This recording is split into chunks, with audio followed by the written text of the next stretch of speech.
नया रास्ता पाठ 3। अमित व मायाराम जी जब अपने घर पहुंचे तो उन्होंने देखा कि कोई सज्जन उनका इंतजार कर रहे हैं। बात करने पर पता चला कि वे उसी शहर के एक धनी व्यक्ति थे जिनका नाम धनीमल था। मायाराम व धनीमल जी की कुछ समय तक बातें होती रही।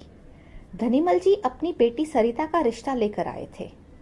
उन्होंने उसका फोटो मायाराम जी के सामने रख दिया। शादी में 5 लाख रुपये लगाने के लिए कहा।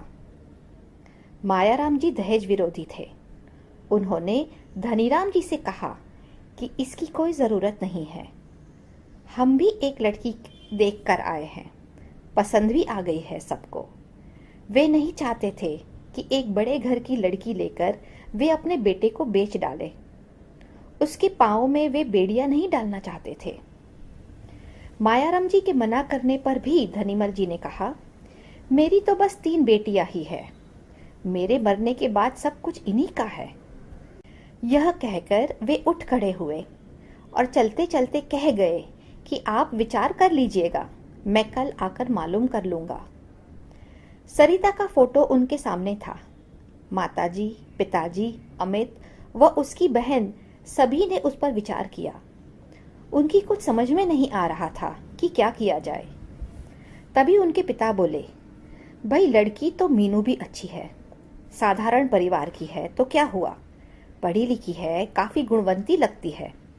उसके बात करने का तौर तरीका मुझे बहुत पसंद आया। माताजी शायद कुछ पैसे की तरफ झुकी हुई थी। वह बोली, रूप रंग में तो कम धनीमल जी की लड़की भी नहीं है। फोटो दिखाते हुए बोली, देखो फोटो, कैसे तीखे नाक नक्श है इसके। और भाई तौर तरीके आदत का तो साथ रहने पर ही पता चलता है। तभी अमित की बहन मीनू का फोटो भी उठा लाई। सरिता और मीनू दोनों की फोटो सामने रखकर देखने लगी। सरिता के फोटो कटे बाल उसके चेहरे की सुंदरता बढ़ा रहे थे, पर नाक नक्श में मीनू से ज्यादा अच्छी नहीं थी। तभी अमित ने माताजी से प्रश्न किया, माँ, बड़े घर की लड़की क्या तुम्हारे साथ रह सकेगी? क्या हमारे घर के वातावरण में घुल मिल सकेगी? माँ को लगा शायद अमित सरिता के रिश्ते को तैयार नहीं है, इसलिए वह बोली, बेटे व्यवहार का तो किसी का भी पता नहीं है। न तो सरिता के बारे में ही कुछ कहा जा सकता है और न ही मीनू के बारे में। व्यवहार का तो साथ रहने पर ही पता चलता है। फिर भी माँ, देख लो तुम ही, कहकर अमित चुप हो गया।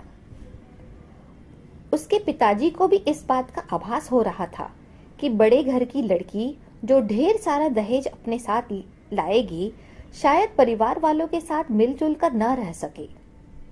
परंतु अमित की मां ने तो धन के सपने देखने शुरू कर दिए थे, इसलिए उनके तर्कों के सामने मायाराम जी की एक न चली। अंत में यही निश्चय किया गया कि सरिता का रिश्ता मंजूर किया जाए और मीनू के यहाँ मना का पत्र लिख दिया जाए। लड़के वालों के दिल में भी अंतर्द्वंद होता है। जब किसी लड़की को देखने के बाद उसका रिश्ता लेने से इनकार कर देते हैं। वही अंतर्द्वंद अमित के परिवार के सभी सदस्यों के हृदय में था।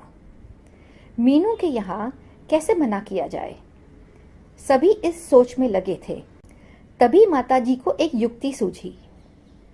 वह बोली, मीनू की बहन कैसी लगी? मीनू की बहन तो मीनू से ज्यादा सुंदर है ही। पिताजी ने उत्तर दिया, पर तुम ये सब क्यों पूछ रही हो? रिश्ता मीनू का लेने गए थे, न कि उसकी बहन का। अरे तुम समझते नहीं हो, माताजी बोली। कल ही उन्हें पत्र लिख दो कि हमें तुम्हारी छोटी बेटी पसंद है। यदि आप हमारे यहाँ शादी करना चाहते हैं तो मीनू से नहीं बल्कि आशा से कर दे। तो इससे क्या होगा? पिताजी बड़े विस्मित स्वर में बोले। अरे होगा क्या, छोटी बेटी की शादी बड़ी से पहले थोड़े ही कर देंगे, बस रिश्ता अपने आप ही टूट जाएगा। माताजी बड़ी प्रसन्न मुद्रा में बोली, जैसे उन्होंने कोई महत्वपूर्ण योजना बनाई हो। परंतु यह क्रूर योजना पिताजी की समझ में नहीं आई। वह किसी लड़की वाले का दिल नहीं दुखाना चाहते थे, परंतु जब सबकी यही इच्छा थी तो उन्हें पत्र लिखना ही पड़ा। पत्र लिखते समय पिताजी बोले, अरे अमित की माँ, मुझसे तो ये सब नहीं हो पा रहा है। देखो ना, हमारी भी तो बेटी मधु है। यदि कोई हमारे साथ ऐसा करे तो क्या बीतेगी हमारे दिल पर। माँ गर्दन हिलाकर बोली, तुम तो बहुत कोमल दिल के हो। जब पैसा पास होता है तो कोई लड़की घर में नहीं बैठी रहती है। अच्छी से अच्छी जगह रिश्ता हो ही जाता है। अमित की माँ पिताजी को उकसाती रही और पत्र लिखने को मजबूर कर दी। पत्र लिखने के बाद पिताजी को लगा कि शायद उनसे कोई घोर अपराध हो गया है। उनकी मनस्थिति विकल हो गई। उन्हें आभास था उस पीड़ा का, उस दुख का जो पत्र मिलने के बाद लड़की वालों को होना था।